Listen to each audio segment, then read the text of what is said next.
Hi, this is Julia Loves Beginning, and today I was given a metaphor that I found very helpful, and I'm still finding ways to kind of see through it as a lens. But it's encouraging for me to use this tool I've been given. Um, every time I'm given an idea like this, I'm always told it's not true in the sense of the truth, like the only truth, that love is the only thing that is real, but it's a helpful tool that you'll use on your way and eventually set down. So I'm always given things, concepts with this temporary feeling about them, and like, don't die on that sword. Don't insist this is the way to go. But for you right now, this is helpful. Use it and then put it down or forget about it when it's not relevant anymore. So the concept was about like levers. I have a harp, and on that harp, there are levers at the top of each string. And if you engage the lever, you put more tension on the string, you pull it up a little, and it makes the tone half a step higher. And then if you release the lever, there's the tension on that string is less, and then it's a lower note. So I was shown this image to represent everybody you meet. Let's say everybody has 1,000 levers. This has no basis in truth. It's just an example.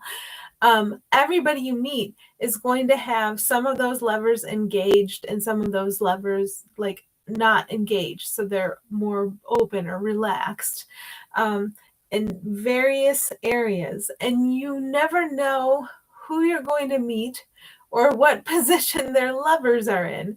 And this is not to say that I'm supposed to decide what condition everybody's levers are in. This is to enable me to appreciate who I'm meeting.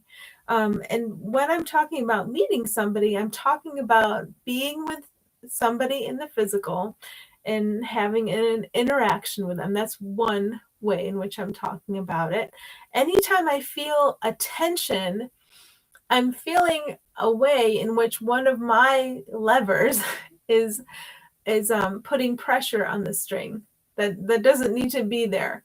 And in the other person, even if they appear to me to be a very tense person or generally closed off, there are some of their levers are open where mine are closed.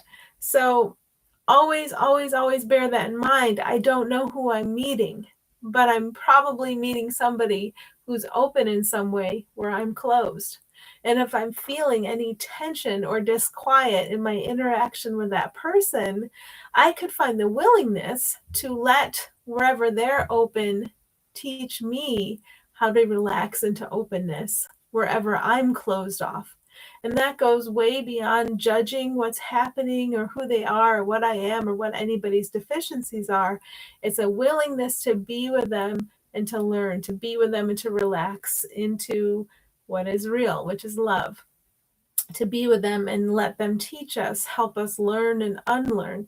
So, the other way that I meet people is if I think of them because so much of our work is done mind to mind without having any physical interaction, and we pay almost no attention to this at all, but it's really powerful, like really powerful.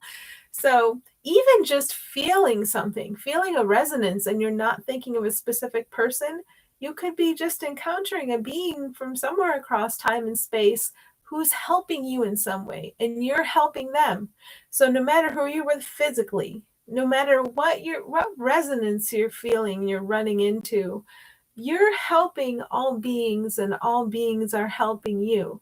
If you're thinking of somebody, it's that same thing. If there's any sense of disquiet, criticism, you think you know who they are, you think you know what their agenda is. I was thinking of Donald Trump when I thought of this. You think you know who a politician is, you think you know what the politician's agenda is. We don't really. It's part of this game of illusion we're playing that we get really committed to thinking we know things. And instead, if I'm invited to focus on this lever idea, whoever I'm thinking about, they're open, wide open in some ways that I'm closed off. And if I have the willingness to just learn from that being, help me relax where I'm not relaxed, maybe I can help you relax where you're not relaxed.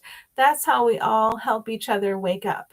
And this goes for everybody. There are no exceptions, because if you're in a body, you're holding on to physicality, illusion in some way. So we're all helpful to each other.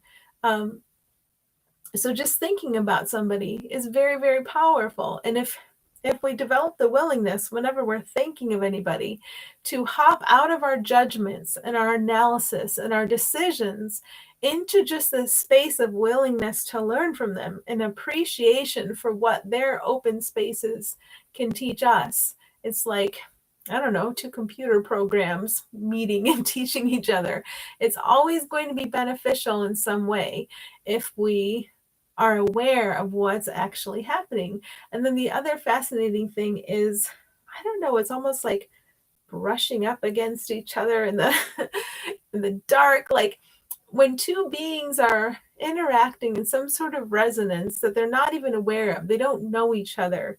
They're across time and space from each other, but somehow there's some interaction of their open and closed places too. And so you might not be able to articulate, it might just be a feeling that comes upon you.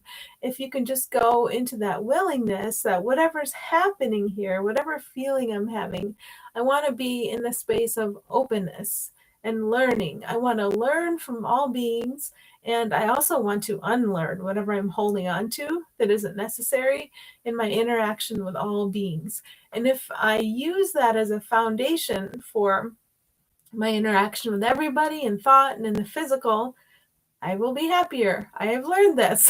I've learned that much. If I follow the advice I'm given, I will be happier. And when I'm happier, it's easier for others around me to relax into that happiness too.